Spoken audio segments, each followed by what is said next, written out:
Hello, hi. Have a seat. Make yourselves at home. Terrific. Thank you. I'm sure nobody looked at the schedule, but we thought we would start 15 minutes early this time. So thank you. Okay.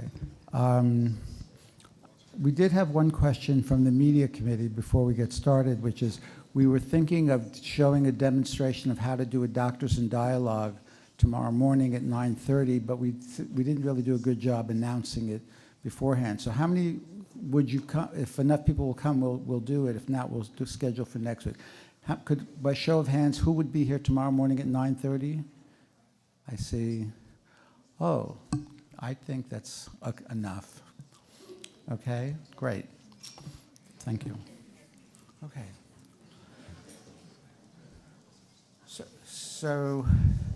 So why don't we get started? How about that? Okay, great, terrific. So I'm going to introduce a few speakers, but before I do, I'll talk a little bit about sort of the idea here, which is that many of you may know some of this history, which has to do with American psychiatry, that in 1970, gay activists disrupted the APA meeting in San Francisco to try and persuade the APA to remove the diagnosis of homosexuality from the DSM. Apparently somebody came up, somebody was giving a talk about how to cure homosexuality with aversive therapies, electric shock, and the activists came up and they took the microphones away from the doctors and they said, "Stop it, you're making me sick." And so apparently this got APA's attention, and so the following year they invited the activists to come to a symposium before at one of the APA meetings the next year, and the activists came up and they would say, non-patient homosexuals talking to psychiatrists who didn't know any gay people that they knew of outside their offices, and apparently this was a very successful panel. And so the activists were invited back in 1972 to give another symposium, but this time one of the activists, Kay Tobin LaHouston, said, well, why don't we have a gay psychiatrist on the panel? But where are you going to find an openly gay psychiatrist in 1972 when homosexuality is against the law in most states? You would lose your job, your license. You certainly wouldn't get into an analytic training program for sure. So they were able to find a psychiatrist who was willing to appear on stage, but he would only do so in disguise. And so this is what an openly gay psychiatrist looks like in 1972. He's wearing a Nixon Halloween mask and a fright wig and an oversized tuxedo, and he used a voice disguising microphone. And he's appearing with two of the activists, Barbara Giddings and Frank Kameny. And this is Dr. John Fryer. And this is Dr. Fryer shortly before he passed away in 2003. He came out publicly as Dr. Anonymous in the 1990s. And so Dr. Fryer, explained to his colleagues in the audience, my fellow psychiatrists, I sent everybody out the interview that he did in the Journal of Gay and Lesbian Psychotherapy, and he said why he had to hide and what was necessary. So apparently this was one of the most compelling moments in the many activities that went on prior to the 1973 removal. And so it occurred to me after my institute, the William Allenson White Institute, we had a panel, and Jack Pula, who I'll introduce, and another of our candidates spoke up, that what's really important is for us all in the community of professionals to hear what it's like to be living in their shoes today, because we need some more education on this subject ourselves, because how do we expect the general public to understand what this is all about if many of us don't really understand what this is all about? So that was the idea behind this. So let me just introduce our panel. So Jack Pula, MD, who will speak first, is a New York-based psychiatrist and psychoanalyst in private practice and has a voluntary faculty appointment as assistant clinical professor at the Columbia Institute for Psychoanalytic Training and Research, and Jack has been a GAP member for some time as well. Sean Rivera, MD, who's a guest, but who will be voted on as a member tomorrow, is Assistant Program Director of the Prisma Health Midlands University of South Carolina General Psychiatry Residency Program in Columbia, South Carolina. They are former chair of the American Psychoanalytic Association's Committee on Gender and Sexuality and current co-chair of that committee's Subcommittee on Education. And our third speaker will be Brad Sears, JD, who is the Associate Dean of Public Interest Law at UCLA School of Law and the founding executive director of the Williams Institute, an academic research center on LGBTQ law and policy. So Jack will begin. I'm going to sit here. Yeah, you can sit down. This on. Can you hear me? Bring it closer. Closer. So this here. Microphone closer. How's that? You're going to need close. Oh my gosh. Okay. It's a little weird. Okay. Hi. This is my third panel in the past year. Is that good? Oh, okay. Okay. This is my third panel in the past year that attempts to speak out about transgender issues from the perspective of being a transgender psychiatrist and psychoanalyst. I do not like giving public talks, but feel that this is crucial at this time when anti-trans rhetoric and anti-trans laws and executive orders are threatening me and my community. Before the 2024 election, I was hanging on to hope, but many trans people were not and were investigating how to flee the country. A young member of my family asked, "What is our plan B if Trump is elected?" fearing the impact on our family. I had no plan B, and I hoped that none was needed, but here we are. Last spring, I attended a British Columbia recruitment webinar for U.S. doctors looking for an escape hatch. Such a move would force me to leave behind the practice of psychoanalytic therapy to adopt a more conventional psychiatric role. I could manage this, but it is not what I want, and I am very angry to be facing this dilemma and massive betrayal from our government. I appreciate the opportunity to address this group tonight, which I'm a member of, and to be with my colleagues is heartening, but also a little bit intimidating, since I do not know all of you. I'm going to read the paper. It's partly a rant, it's partly a tutorial, and it's partly a plea and a call to action. I do not know if any of you work with trans adults or youth, or how aware you are of the fluctuating risk factors based on political dynamics. You are likely aware of how trans people, especially youth, have been used by politicians to hype up culture war battles for publicity and electoral gains. Donald Trump's campaign ads in 2024 spread inflammatory lies about children getting sex changes in schools. And once in office, he signed an executive orders trying to erase trans people and to declare war on affirming care for youth who are trans or questioning. If you track journalist Aaron Reed's legislative anti-trans risk map of the United States, you can see how unsafe the country is becoming for us. I alert you to this and ask you to hold in mind the political environment that you and your patients are in as you work, and to hold and to think of the impact this has on you and your patients. In early September, the country witnessed the brutal assassination of Charlie Kirk, the right-wing influencer whose death became a rallying point to further polarize the country and vilify trans people. Regardless of your view on Mr. Kirk, it is important to know that a wave of anti-trans hysteria and panic swept through the media landscape in the days and weeks after the murder. A conservative influencer speculated online that the shooter was trans because of rumored markings on bullets. The Wall Street Journal repeated these claims. Representative Nancy Mace of South Carolina called for the institutionalization of transgender people, and Representative Ronnie Jackson of Texas, Trump's former physician, called for transgender people to be kept off American streets, off the internet, and prohibited from communicating with one another. He called us a cancer spreading across the country.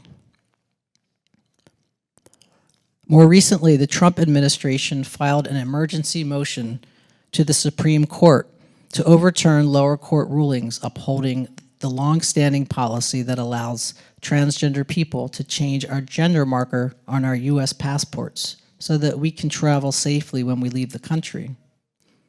As of yesterday, the Supreme Court sided with Trump to reverse the long-standing policy. As a result, the safety and mobility of members of my community will be severely jeopardized.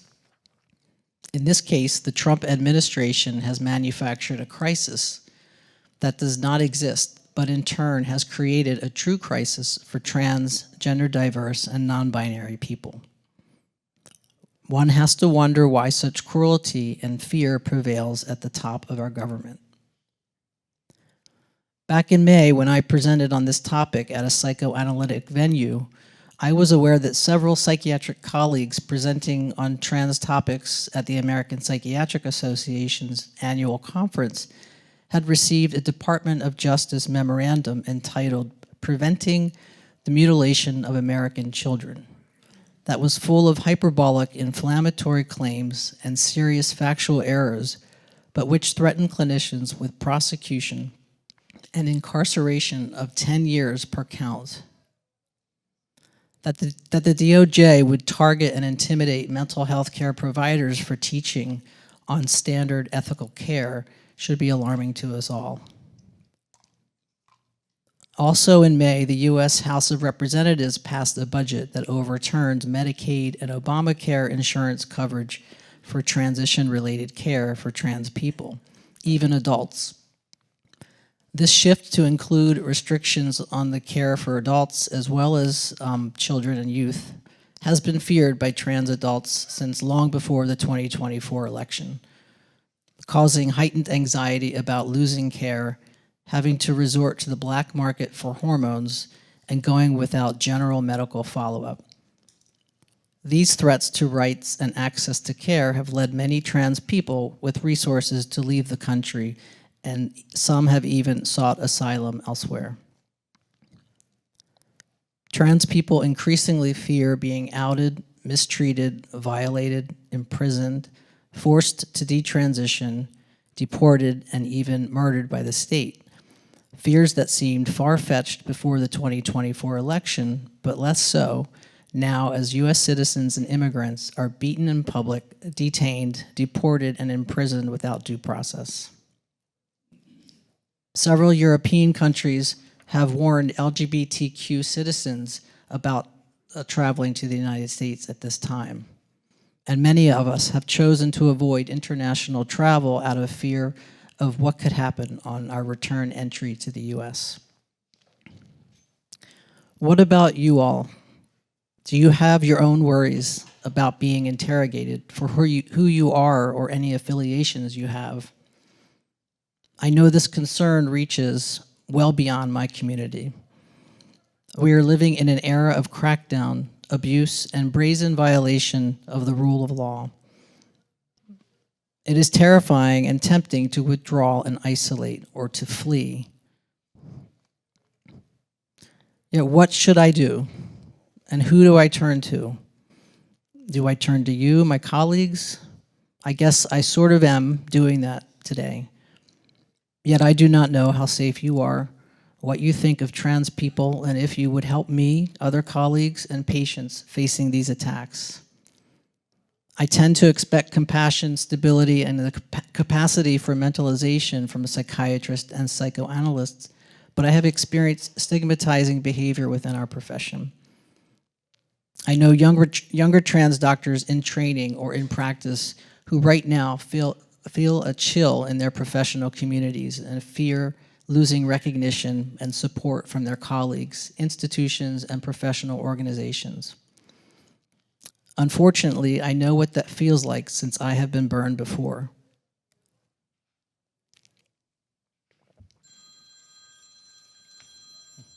When I came out as transgender almost 15 years ago as the first out transgender candidate in an American Psychoanalytic Association member institute, it was a radical act, though I was not trying to be radical. As nerve-wracking as that was, I was fortified and propelled by the culture at large, which was moving towards trans acceptance, liberation, and expanding access to social spaces and medical care. As I transitioned my gender as an employee at the psychiatric ER at my hospital, I was welcomed, congratulated, and provided with insurance coverage to access the care that I needed. This contrasted sharply with my experience at the Psychoanalytic Institute, which tried to force me on a leave of absence without asking what I wanted or needed. It was degrading and dehumanizing, and an unprecedented experience for me. The contrast in approach between my employer and my institute, part of the same department, caused me serious emotional whiplash. My righteous rage and defiance grounded my refusal to capitulate. I also had the political, legal, and cultural winds at my back. It was a golden, though brief, time of progress for trans people. The Obama administration expanded access to trans-affirming care and protection from discrimination. The university's policies protected me, and after a difficult mediation process, cooler heads prevailed, and the institute relented and apologized. We came to a suitable agreement, but I felt crippled, defensive, and guarded for much of my training. I only presented the healthiest of trans clients for supervision, trying to shield patients and myself from further harm. That was the right decision, but I resented being put in that position. The entire experience was traumatic. I hobbled along with support from some solid, reliable allies, colleagues, and mentors, and graduated in 2019. I kept distant until I reconnected cautiously during the pandemic. As it became clear that significant change was happening at the Institute and the Holmes Commission on Racial Equality in American Psychoanalysis was supported as a serious endeavor, I joined the Diversity, Equity, Inclusion, and Belonging Committee, and last year joined as associate instructor in a theory course, in part to relearn material I had missed during the corrupted years of my training, and to get connected again to the smart and caring people at that institutional community. A few years ago, I also met with a transgender therapist in another country who was training at an institute and could not come out for fear of rejection and reprisal. It pained me to imagine them going through years of training and treatment while hiding in the closet. What a tragic choice to have to make. It angered and worried me. The gymnastics of hiding one's gender and transition while learning as a trainee to help others become more free from internal and external strictures seemed like torture. Such conditions could destroy them over time and make their clinical work exhausting, masochistic, and compromised. This is not okay. No trainee should have to make that choice. How many others are out there toiling through school and training in fear? Trans and gender nonconforming people defy conventional beliefs about gender and its supposed alignment with genitals and DNA. For some reason, this can trigger excessive psychological disturbance in cisgender people as if their lives are under threat. I pass most places and appear more conventional since I transitioned. My status as trans can go unnoticed, sparing me from the repercussions of other people's disturbed unraveling. This is not the case for many, especially transgender women who transitioned after the start of puberty and may appear masculine enough to be clocked as trans.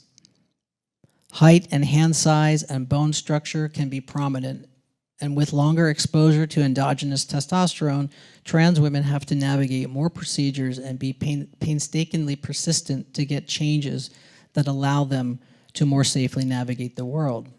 which is harder to do under increased scrutiny and/or decreased access to care.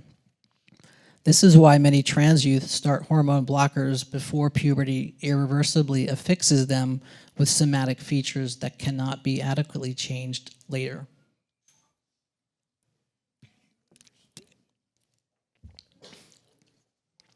This intervention for trans youth is now considered a form of mutilation by the DOJ, which seeks to make it impossible for trans people to exist.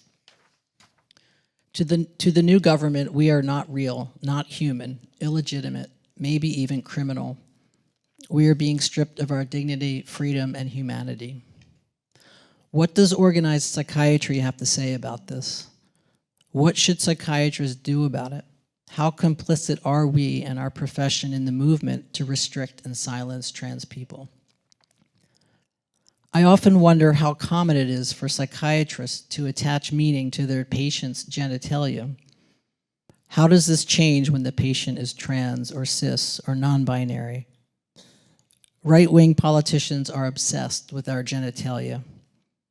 Efforts to ban trans people from bathrooms and sports is creating awkward and dangerous scenarios of people having to prove their gender matches their sex at birth. Imagine the mess this creates and how detrimental this is to anyone being so scrutinized. Last spring, a Michigan state representative who co-sponsored such a bill was confronted with the question when he was publicly asked in a hearing if he himself was transgender. He was offended, and he said the question was inappropriate, but he failed to see his own hypocrisy in thinking it appropriate to ask this of athletes. In a state where only 2 known transgender athletes participated in sports last year, such a bill could subject scores of cisgender student athletes to intrusive questions and exams based on nonconformity, while also deterring trans youth from pursuing sports.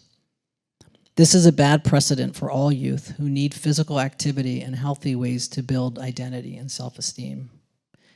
Can you imagine if your teenage daughter or athlete was asked to prove she was assigned female at birth? Would you allow your teen to have her genitals examined for this purpose? And what if she was transgender? Then what? I must ask you, though, as clinicians, how much do you think about and attach meaning to the genitals of your patients? If you know a patient is transgender, do you fixate on this? How does it impact you? Please spend time with this question, your reactions, and related countertransference to revelations or speculations about your patient's gender, sex, body, and sexuality really does matter. In closing, I think we have a responsibility as citizen psychiatrists and psychoanalysts to question what our field is doing and has done to aid and abet these attacks on the dignity and freedom of gender nonconforming and trans people. Pathologizing trans people in our field needs to stop.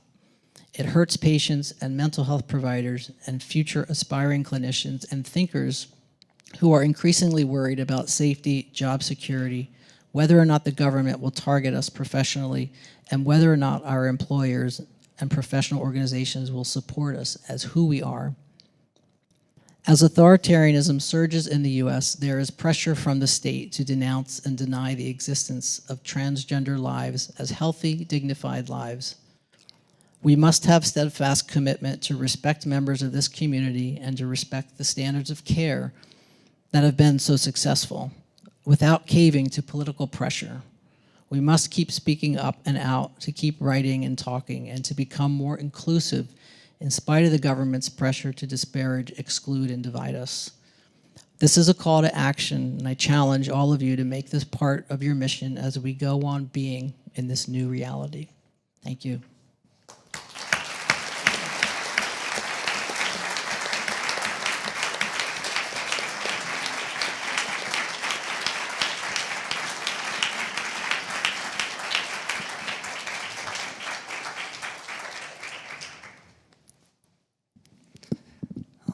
How does my audio sound? Okay, wonderful. Feel free to yell at me if I'm quiet again. Sometimes my head moves. Trying to work on that. But Thank you everyone for having me here, and I'm truly honored to be a guest today, and thank you for being willing to listen. As both a transgender psychiatrist and psychoanalytic therapist who works predominantly with an LGBTQIA patient population, over the last year, I have experienced an increasing block to hope. More accurately, it is a feeling of horror. I would like to elaborate more on where this fear is coming from in the current political and cultural milieu of the United States. Transgender psychoanalyst Griffin Hansberry observed that trans people are frequently victim to a variety of projections from non-transgender, that is, cisgender, and heterosexual anxieties.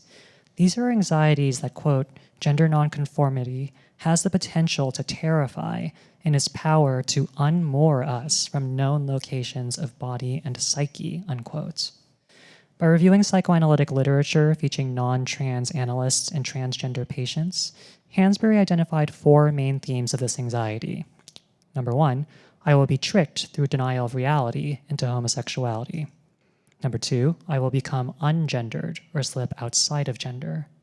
Number 3, my body will break apart and important pieces will be lost.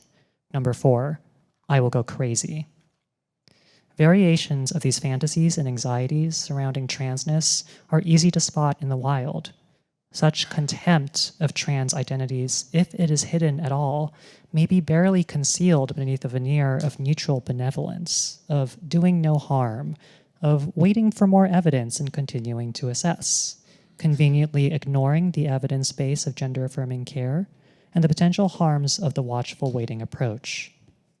Then, looked just one layer underneath, for example, at legislation seeking to limit or ban gender-affirming care, and you will find the body horror, a fear of transgender people because we evoke the possibility that bodies and everything attached to them, genitals, sexuality, desire, identity, these are not rigid, but changeable and capable of being destabilized.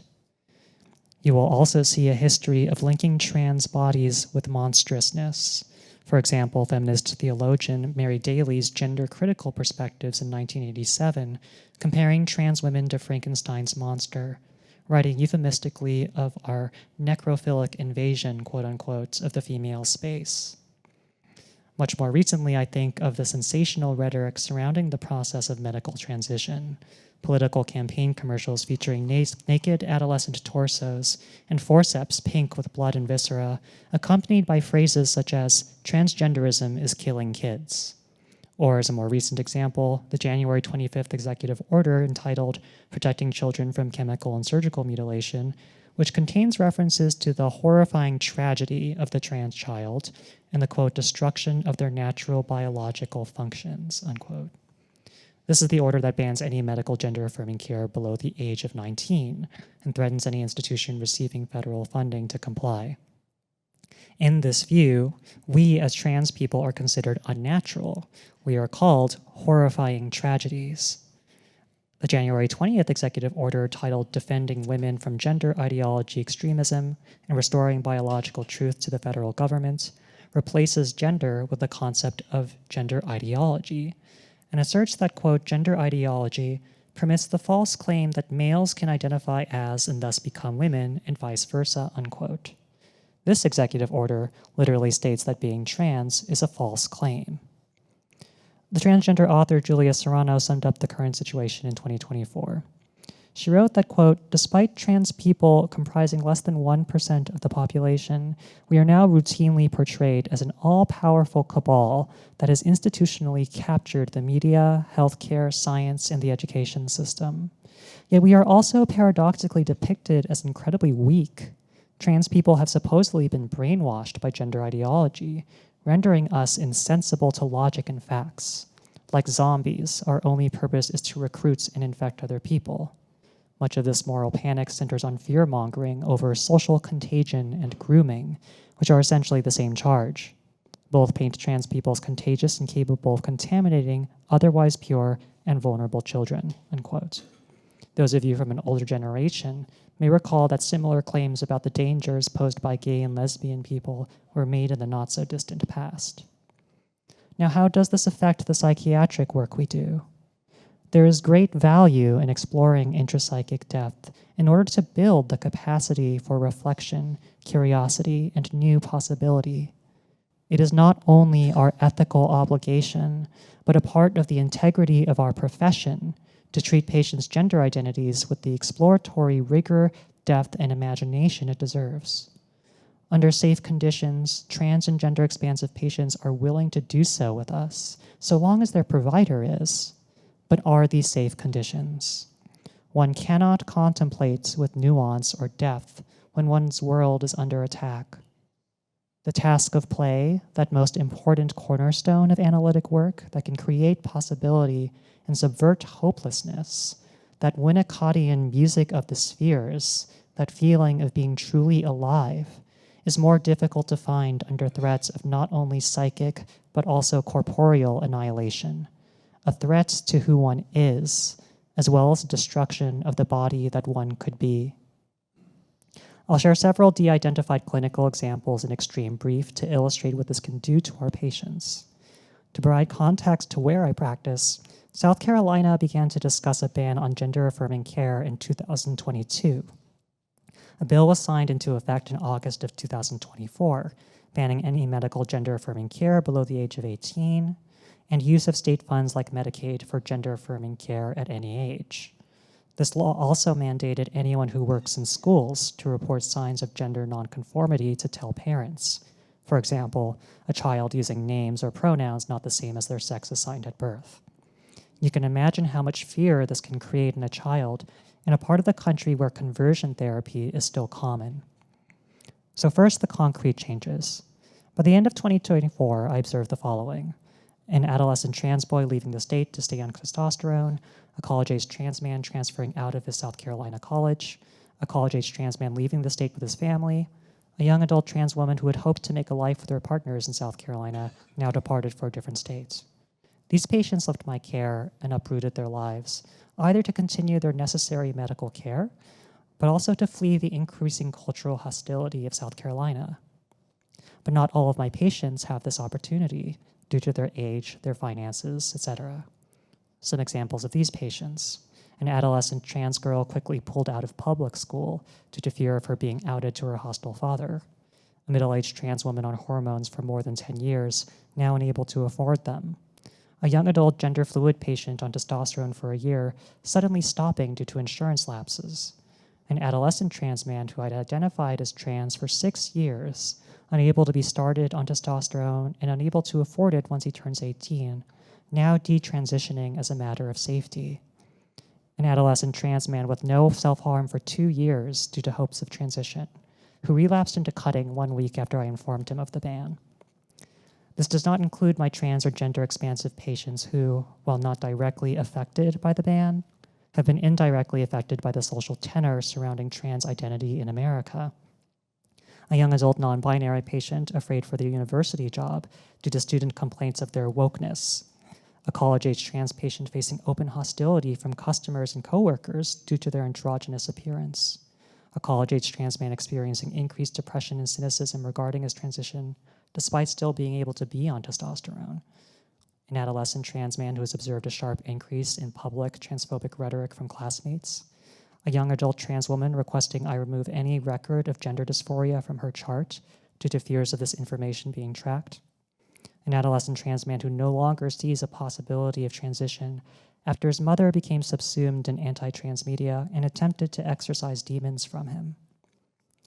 Several words and phrases have become recurring patterns in my sessions with these patients, whether they are in brief medication management or therapy sessions. Words like scared, hopeless, why bother, they don't care about us, they hate us, they want us to die, they don't want us to exist.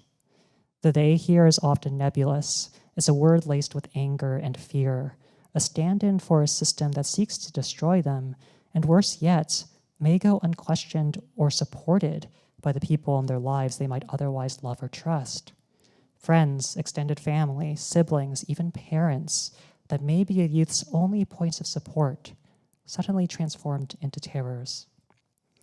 I will also share my own experience as a trans Asian American psychiatrist in a majority white Christian and conservative state. Earlier this year, a patient who was referred to me canceled his intake and submitted a complaint to my departments before I could even speak to him because they didn't agree with my pronouns. I don't list or advertise my pronouns online, and I remain flummoxed as how he found out anything about this. Last year, a grand rounds presentation I was invited to give to the South Carolina Department of Mental Health on updates on trans mental health and the law was canceled with 80 people in the Zoom waiting room, with no explanation ever being given to me as to why. I am fortunate to have a supportive department, but the genuinely best advice I received was not to advertise that my clinical practice is oriented towards care of LGBTQIA people, so as not to attract unwanted attention. Unfortunately, I believe her advice is sound. Even if there is some attention, I cannot deflect. It leaves me with my own questions on how to navigate this world as a trans psychiatrist and therapist. Do I shear my hair and change my clothes? Do I erase old professional photos of me on the internet because they don't align with my current appearance? Do I try to remove any online trace of a pronoun? But while I don't have the luxury of hiding my body shape or race, I do have the relative good fortune of being able to practice my career at all. Within my hospital system, I consider one physician who fled to another state last year due to the death threats he received for prescribing hormones to 16 and 17-year-olds, which was an evidence-informed practice that at the time was still legal. And another one who fled after the South Carolina gender-affirming care ban was passed due to the accumulated threats she received both for prescribing gender-affirming care as well as performing abortions. The terror of transgender experiences does not only affect our patients' experiences, and I admit that it is genuinely difficult for me, sitting in the room with patients, to not myself sometimes succumb to the waves of terror with them, to not be touched by that same fear of annihilation that is stalking right outside the door, waiting both for my patients and for myself. The horror of the current political moment tempts me to approach solely with pessimism, but this would do a disservice to the patients I described, to us as trans and gender expansive providers, and to the entire community at large and our allies to highlight only our victimhood. It would do a disservice to each one of the patients I described today who are still doing what they can to survive and, difficult though it may be, at least try to imagine a new future or way of thriving. But before many of us can do so, we sometimes take moments to mourn, to bring into consciousness the real repercussions and destructiveness of the present moment on trans lives, on trans bodies, and on trans hopes. This is likely predictable based on the language I utilized in this talk, but in writing it, I have found myself returning to pieces of horror media, stories of possessions, frightening creatures, dark desires, and wicked transformations. This is a field in the media itself and in the scholarship therein, where there is a richness and legacy of LGBTQIA artistry.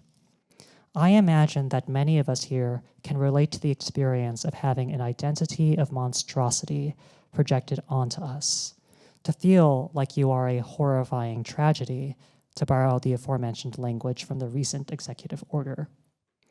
So I would like to close with words from the trans scholar Susan Stryker, who wrote on this identity and sought to embrace it by subverting the message of Mary Shelley's Frankenstein.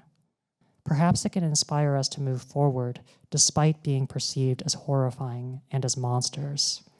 This is a passage from my Words to Victor Frankenstein about the village of Chamonix, performing transgender rage. Quote, I want to lay claim to the dark power of my monstrous identity without using it as a weapon against others or being wounded by it myself.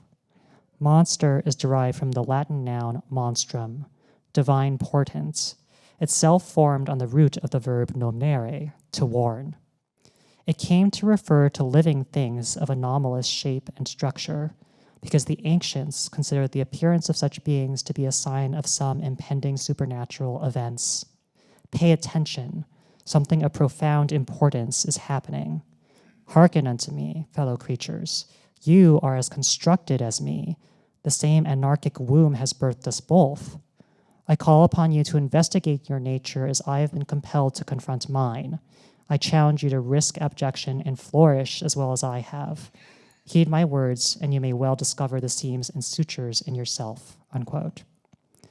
I encourage you all to consider this and wonder what this can mean not only in your clinical work with patients, but in your understanding of yourself and how it can be possible to keep hope alive in an otherwise dangerous circumstance. Thank you.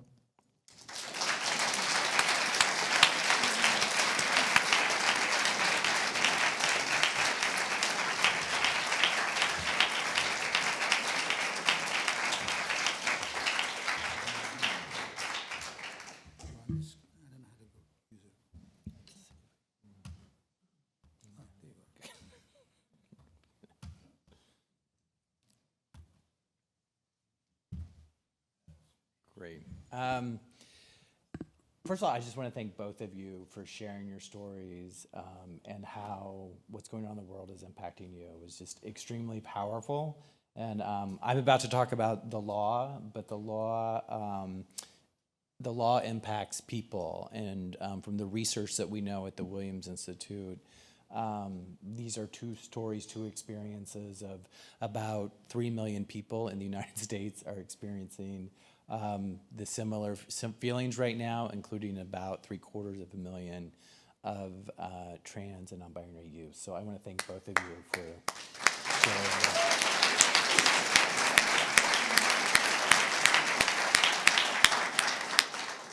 And I understand I'm one of the last things between you and cocktails, so I'm going to try to be somewhat quick. But the law, it's important before I dive in about this legal landscape, is that the law is not only about people. At its best, it's about values. And so while I'm going to talk about the legal landscape today, which is changing almost daily, for gender-affirming care, what I'm also talking about is the values that underlie the legal doctrines that's shaping these landscapes. And those values include the rule of law, which I think most of us in this country still agree that everyone should be subjected to the same laws and under the law and not above it. That truth, that research, and that science still matters is very much at play in these issues. That we deserve to be treated as individuals and not members of a group, and that as patients, we deserve our health care to be individualized to us and not prescribed across the board for large populations. And that patients, and if they're minors, patients and their parents, not only have a right to benefit from participating in their healthcare decisions. And so underlying these specific rules, these developments about gender-affirming care, really is what at stake is all of those values and what they mean. Because one thing about the law is decisions in one area then are used and applied to other areas. So as we see these values being eroded related to gender-affirming care, they have impacts that will impact all of us. With that said, I think the general frame for understanding what's going on with gender-affirming care, and I'm mainly going to speak to minors, although it's very correct, that this attack on the provision of gender-affirming care now extends to adults as well. The kind of map really looks like a tale of two countries right now, with two sides really trying to unify what's going on in terms of law and policy. I'm going to spend my time kind of diving into these two different Americas that we're looking at, but quickly, the map on the left is where bans are currently in place that ban gender-affirming care for minors. You'll see I did a bad job coloring in Kansas because the map changes so often, my graphic designer can't keep up. Puerto Rico was added just recently as well, so that map is expanding. The green map is a map where state law requires that insurance companies provide coverage for gender-affirming care. If you lay those two maps on each other, they're almost complete mirrors, except Montana. I think crosses over both maps. Otherwise, you really are looking at two different legal landscapes. And one way to understand what's happening in this rapidly kind of evolving law and policy landscape is an attempt by those who deny the existence of trans people to ban gender-affirming care for minors and adults throughout the country. those who are trans and support trans people to make sure this care can be provided throughout the country. So I'm going to look at some state policy, and then what we're seeing at the federal level is how I'll wrap up. I guess this is also not only about people, law and policy and values, it's also about politics. Gender affirming care has been provided for a long time, for decades and decades. These attacks on trans people in our state legislatures really heated up in the last few years. This only shows about 1/6 of the number of bills that are now being introduced each year. There's about 600 bills this year that have been introduced that attack trans people. About 1 in 6 of those are focused on health care for trans people. Almost all of those are focused on minors. This doesn't have a long history. It has a very short history. This has been turned into a political issue for political reasons. It's why $200 million was spent in 2024 on anti-trans issues, and I've just heard on the news in the last couple of days that over half of the money spent by the Republican Party in the New Jersey and Virginia governor races was spent on anti-trans messages. So we are hearing a lot about this because there is a political goal in mind that extends beyond trans people or concerns about trans people. This was on the first slide. This is the basic map. It is a map that is still growing. It's hitting kind of a natural wall because most of the states that are left have some sort of law that either provides for the coverage of gender affirming care for minors or that actually shields providers who are providing such care, as well as trans people and their parents, from legal persecution from governments in other states. And as I mentioned, Kansas and Puerto Rico were the two most recent states to join these maps. What do these laws do, these bans on gender affirming care for minor? They provide liability, both civil and criminal, for providers. They can result in malpractice claims, criminal charges, licensing boards, suspensions, revocations. There are restrictions on state funding, and at their most severe, they provide even criminal liability for parents. They also attempt to cross state lines and criminalize or provide civil liability for providers who are providing care from people who are fleeing other states to come for that care. This is the other side of the map, and so I'm going to quickly show you a few slides that showing there is another set of states that is trying to still protect and advance gender affirming care, including in these states requiring insurance companies to provide coverage for care, and shield laws, which protect people from prosecution. Actually, we'll get to the insurance coverage.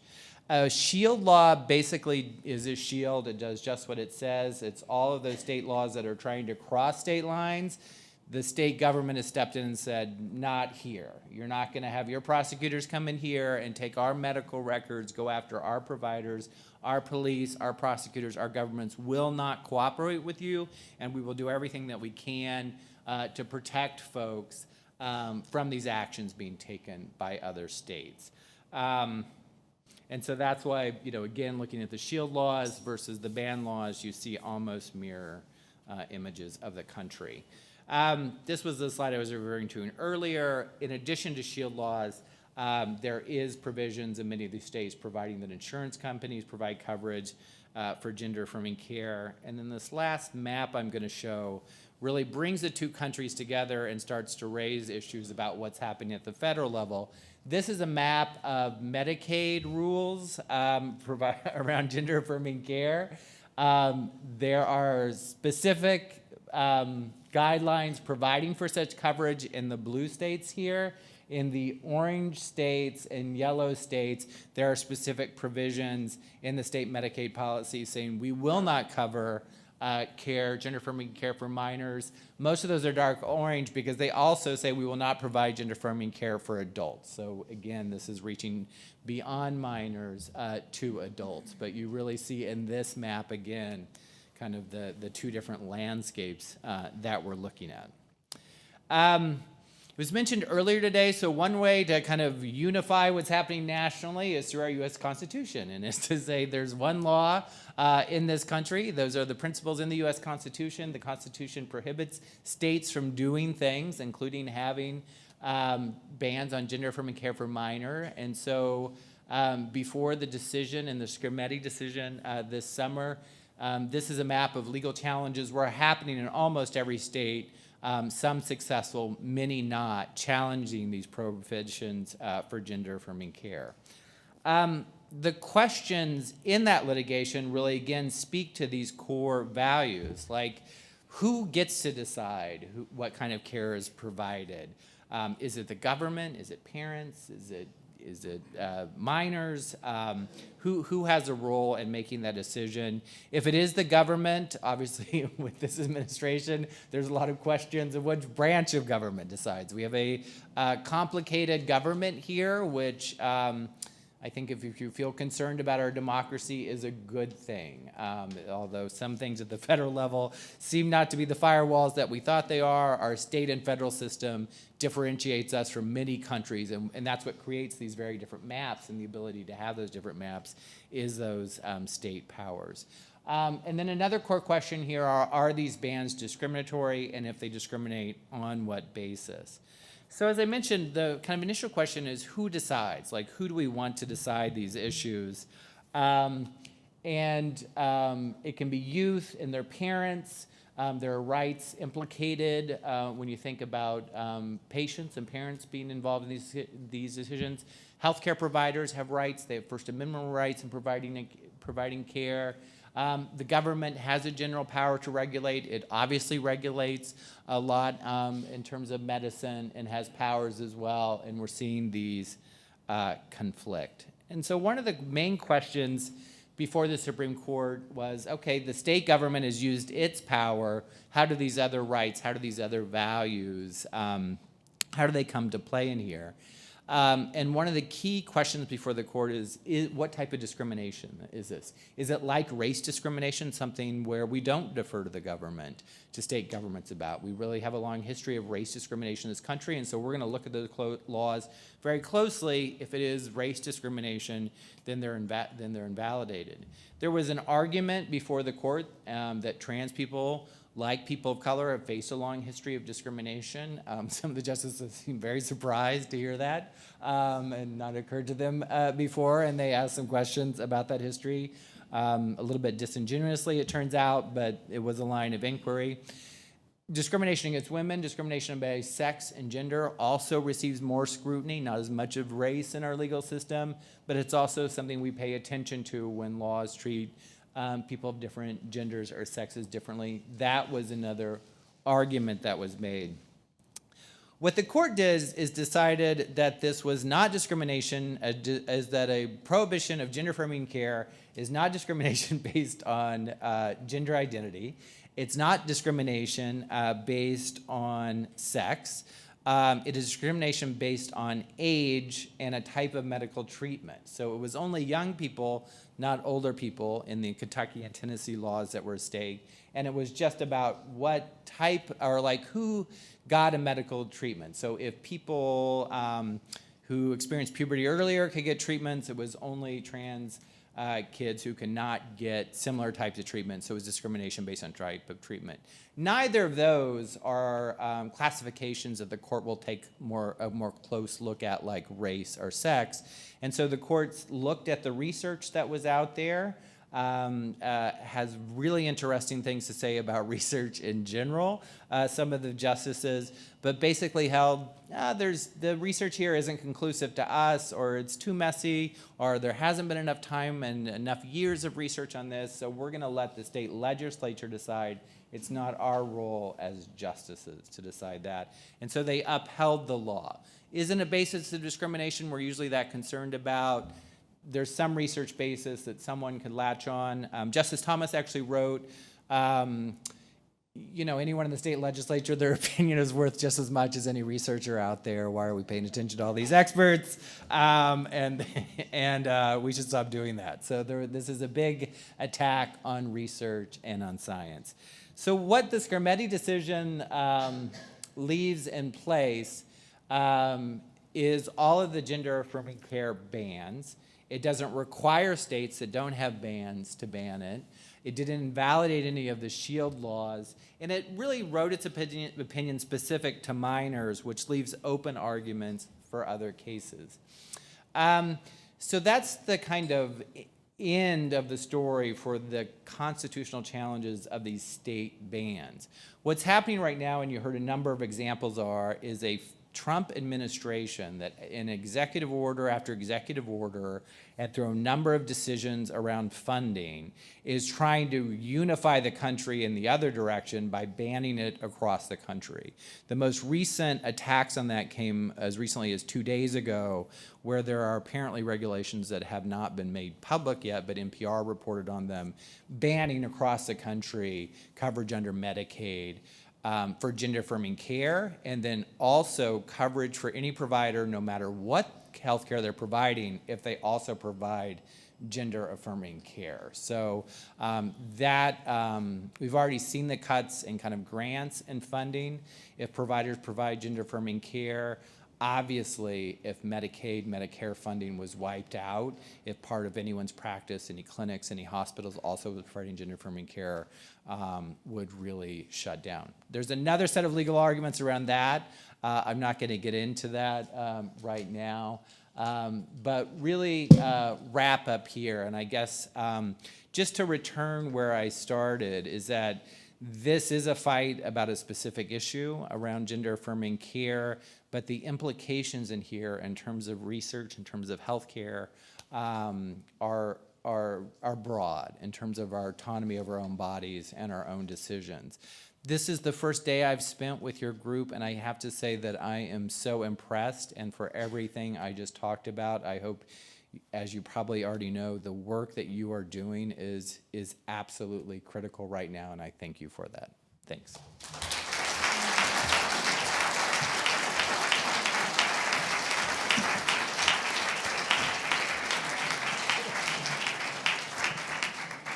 Thank you.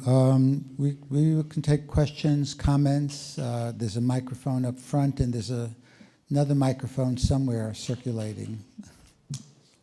Oh, okay, there's a microphone. Oh, there are 3 microphones up front. Okay. And when you come up, please identify yourself and tell us where you're from. Hi, I'm Stuart Adelson. I'm from New York, from Columbia, Cornell, and also Yale Law School. Thank you, Jack, so much for organizing this panel. Thank you so much for the 3 of you for what you shared today and for the wake-up call. As a child and adolescent psychiatrist, I just want to call attention to the fact that our government is saying that Tylenol causes autism. And so some of the attacks on science, on whether the public can trust the mechanisms and institutions of peer review, scientific journal publishing, research are being questioned beyond just issues affecting transgender people. Is there, and maybe Brad, this is what you were getting at in talking about values, is there anything that you would want to say to a message of general psychiatrists about the risk to belief in science in general that's being normalized in these specific questions? Yeah, and I think you actually might have mentioned this example earlier, but really the playbook, started, I think, seriously in this country with climate change and denying the research around climate change, and it extends through gender-affirming care. I mean, this just the basic denial of the existence of trans people, to all of the things that our current health secretary believes in today, which is, and one of the things he does not believe in is a strong basis in science. But yes, this attack on higher education, the attack on research, the attack on researchers is really an attack on science, it's an attack on medicine, it's an attack on facts. It's done in a way to really wipe out any sort of information that can be useful to even advocating for better health or for people's rights. And so some of the executive orders that were mentioned have resulted in hundreds of surveys no longer asking questions that allow LGBTQ people to identify themselves, shutting down every federal research grant that deals with trans people throughout the country. When you see that, the Bureau of Labor Statistics is unable to report unemployment numbers anymore, this is an attack on people having the information that they can rely on to even respond. But as I mentioned, we do have a system with many different actors in terms of law and policy and healthcare. I really take heart that a lot of our lower court judges do still pay attention to science and facts, and we have state and local governments who also pay attention and drive a lot of policy and have a lot to say in terms of law and policy around healthcare. So everything you're doing still really matters, and there's still audiences for it. Thank you. Grant? Yeah, thank you for a great presentation. I'm sorry I arrived a little late, and I hope my question isn't redundant. I'm Grant Brenner. I'm an adult psychiatrist and psychoanalyst, but we have 15-year-old twins, one of whom is a trans person and has had a lot of bullying and victimization and self-injury and a terrible experience. What I wanted to ask about, and again, I'm sorry if you covered it already, is we're becoming more and more aware that a lot of the online activities on platforms like Discord, and there's specific targeting by groups like, I think, called 764, and we're getting greater awareness of what we need to do around that. I'm curious if you could speak a little more about that type of online experience and what parents and psychiatrists can do to help. Anybody? I'm not necessarily familiar with that specific online movement. I will say that in general, virtual spaces have acted as, on one hand, safe havens for people who do not have the corporeal support in their communities of anybody who is actually LGBTQ themselves or could actually provide some kind of affirmation. And that, unfortunately, that does have the potential to be flipped, as many of you have sometimes seen with your patients or people that you know, and it sounds like what you're experiencing here directly, that so much of what we understand as being relevant to the health of our trans and gender expansive youth has to span several worlds. So not only the kind of safety that they occupy in the household and in the environment that they live in, but also certainly in the virtual spaces that they occupy. I think my advice is always to stay with children in that curiosity and in that excitement and what the virtual can bring, the kind of play that they can interact with, while also recognizing and educating about the real harms that online radicalization can cause for sort of all people, regardless of gender identity. And I think that many people have heard, whether stories in the media or, again, working with your own patients, about how radicalization is very, very, very much reiterated by, for instance, algorithms and social media, what have you, that sort of reinforce certain types of information that are very eye-catching and attention-grabbing. Hi, could you identify yourself? That's where you're from? Thank you again for a very nice presentation, very informative. I'm Mansoor Malik. I'm primarily an addiction psychiatrist. And my question is, how harmful is it to delay gender-affirming care for kids so that they later maybe get it in adulthood or not, and how, I would imagine that their transition would be much more incomplete, right, and they would not be able to completely transition to a new lifestyle. And how stable is that identity? And the argument is that if you prevent somebody from getting gender-affirming care early on, they would not probably seek it later on. So is there any kind of scientific evidence that we can present against that argument and then highlight the harm that we are causing by not providing that care at the appropriate time? Thank you. Yeah, I think that's one of the key pieces of research that many people are interested in. And the question ends up being, right, like as that research is being conducted, what is the recommendation to be done for folks in terms of accessing that gender-affirming care in the present? And so, for example, in several European countries, the consensus was those are important questions that need to be asked. For example, how often do gender-expansive identities persist throughout time? But their response, rather than banning gender-affirming care, was to recognize the evidence that it does indeed reduce suicidality and mental health outcomes for trans and gender nonconforming youth. So having a ban is not a necessary part of having the research, right? But that is exactly the kind of questions that we need to be able to engage with to better recognize real changes that have occurred in populations of LGBTQ youth for us to be able to provide the best evidence-based care. And unfortunately, as we sort of demonstrated, we can't actively answer those questions while there's active persecution that is going on. I think the only other thing I kind of mentioned is Dr. Pula had mentioned in his talk about the real harms that can occur about not having access to gender-affirming care earlier on in life in terms of the outcomes of not being able, of having the effects of endogenous testosterone, for example, without having puberty blockers. And that is something that is indeed a very much lived experience of those of us who are trans, and something that, again, deserves more research and study and documentation. Could you tell us your name, where you're from? Hi. Hello. Can you hear me okay? Hi, I'm Janeeth. I'm one of the fellows. I'm a child and adolescent psychiatry fellow at Stanford. Thank you so much for sharing today. It was really moving, and yeah, I did feel kind of called upon to do something or say something. A couple of questions that that come up in practice and that I'm still kind of like thinking about. One is some places they want kids to be in therapy before they start a puberty blocker, for example. Do you have any thoughts on that kind of insistence at a policy level, that a kid do a certain amount of therapy prior to being prescribed anything? And then second, around disclosure, if a kid is like exploring in therapy a different gender identity than their parents are aware of, how do you navigate disclosure and like the wish for that child to kind of open that dialogue with their parents, or if they're scared of that, do you kind of keep that from the parents? And when that kind of, because those explorations sometimes they coincide with dysphoria or safety concerns, and how do you kind of navigate that stuff?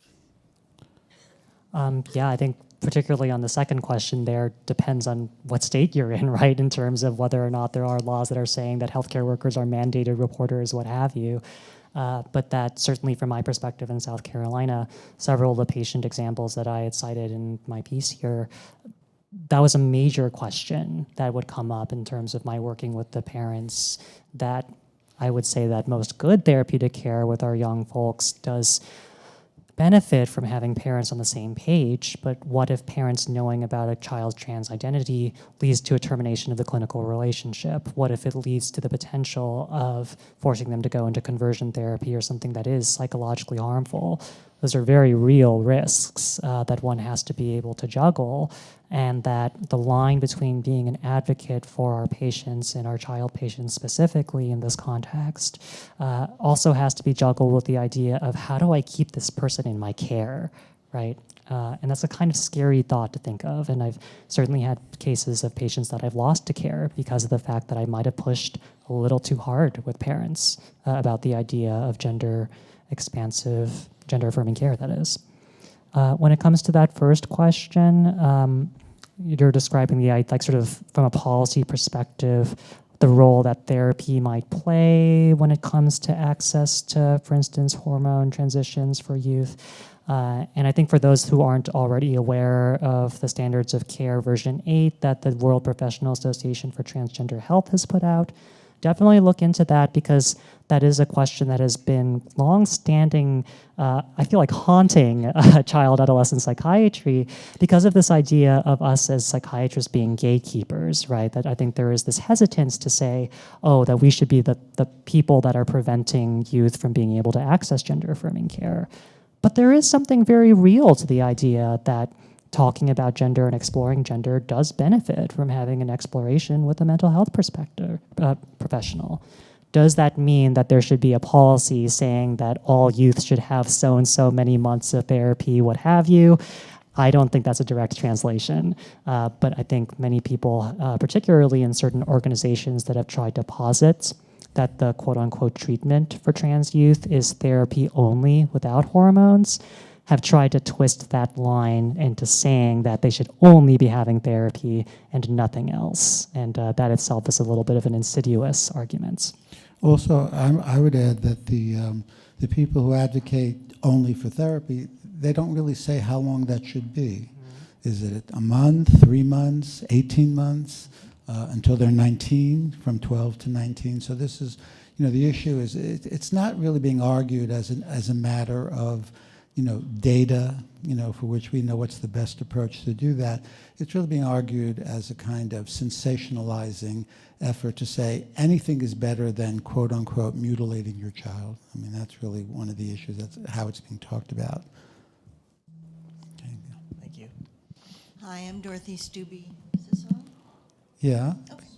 Hi, I'm Dorothy Stubbe. I'm at the Yale Child Studies Center and in Connecticut. And probably like many other states, pretty much all of the Yale and University of Connecticut all stopped hormone and physical transition for kids. Now, we do have some private people who we can refer to, which is good. But of course, we've seen more kids coming to the emergency room. They're suicidal. Maybe their medications were abruptly stopped, et cetera. So it's really horrifying. Thank you for bringing this up. I'm wondering how expansive is the definition of gender-affirming care? Because seeing a kid who is wondering about their gender and really helping them think about that and maybe deciding, yeah, I really think I was born in the wrong body, is that considered gender-affirming care, or are we only talking about hormones? Because I think we as psychiatrists can be very affirming of who that person is. On the other hand, we don't want to be in a situation where kids can't come and talk about their gender. Where are we in that whole, expansive idea of what is gender-affirming? Well, I think gender affirming means that we're open to the possibility that the individual that we're working with might go in a direction that might make us uncomfortable. I think the reality is that most people do not have experience in this area, and this is not an activity for amateurs. That what you really want is, I'm a personal believer, particularly when it comes to kids, it's helpful to have a team of experts, multidisciplinary, that can help go through the evaluative process. There is a history over the years of removing the mental health barriers, which are called gatekeeping by the transgender community, which we call evaluation. And so I think people are pretty comfortable with the idea that adults don't need gatekeepers. The problem we're really seeing now is the perception, whether rightly or wrongly, is that children are being rushed through this process by an ideology. And so this is, I think, a kind of a distortion, of what's going on. I mean, obviously, everybody should get the best care that they need, and you want experts who know what they're doing. And by gender affirming, you really mean that you want to be willing to consider, whatever gender the child winds up on. The thing, though, you want to really keep in mind, and at the risk of sounding binary, there are two kinds of children. There are children who will benefit from treatment, and there are children who won't benefit from treatment. And if you put in place policies to protect the children who might be harmed by the treatment, you do so at the expense of the other children who would benefit. And that is the ethical issue nobody is talking about. Absolutely, I agree with you. Legally, are we in a situation where they're going to cut off Medicaid because we worked with a child who has decided, I'm in the wrong body?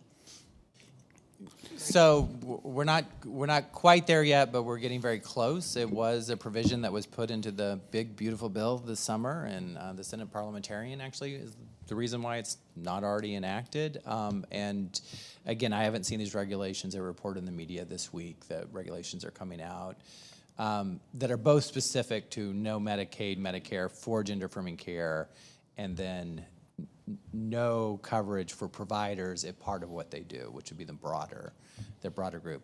I have to say, while gender-affirming care from The care, therapy, medical part obviously includes a lot of things beyond, including therapy. From this administration's viewpoint, what should be prohibited is everything, including even talking to people about gender-affirming care, including doing what I do, which is research that might support gender-affirming care, what the law and policy groups out there that are fighting for care. Another development that happened that's already been enacted in rules is people who work for those organizations are no longer considered to be doing public service, and so don't require for the federal public service loan forgiveness program. So the expansiveness of which gender affirming care and any sort of trans people is being kind of persecuted by this government knows no bounds. It is if you are affirming trans people in the view of folks in this administration, you're supporting something that's false and it's something that they want to stop. Can I add? Yeah. I'll add one more thing, which is South Carolina. Interestingly, the state law explicitly protects therapy as a treatment for gender expansive youth in a way where it defines gender affirming care as being only so-and-so pharmacologic or surgical interventions. I mean, obviously, the idea that puberty blockers, which delay manifestation of gender, is somehow a transition is ironic. Now, the hearsay around town was the fact that that was protected in the South Carolina law because it allows the door to continue to be open for the primary treatment of gender dysphoria to be therapy or specifically conversion therapy. So unfortunately, it kind of gets weaponized in the other direction there. Yes. I'm Ann Hackman. I'm a community psychiatrist from University of Maryland. Thank you so much for this talk. I currently have a wonderful, brilliant medical student who is rotating with me, 4th year, going into psychiatry. They are a trans person, and I messaged them about this panel, and they asked if there were people with lived experience talking. And they said, when I told them about your impressive talks, I've never met a transgender psychiatrist. Is there a way that I can connect with these individuals or someone else? We're open to do grand rounds around the country. I'll push for that. Well, you can put that person in touch with me. I'd be Jack, happy. thanks so much. Thank you. I'm John Looney. I'm a child and adolescent psychiatrist. Most of my life spent at Duke. I just want to say that I agree with the comment that this is that assessment in psychotherapy is not really for amateurs here. And I've been in this situation several times and have very much benefited from calling Jack Drescher to get a consult. And Jack, it was always very helpful. But I think it's also probably protective from a medical risk management perspective that, just like anything else, getting good consultation is extremely protective. So, thanks. Thank you. I think we're out of time, right? We have drinks ahead of us. Thank you. Thank you.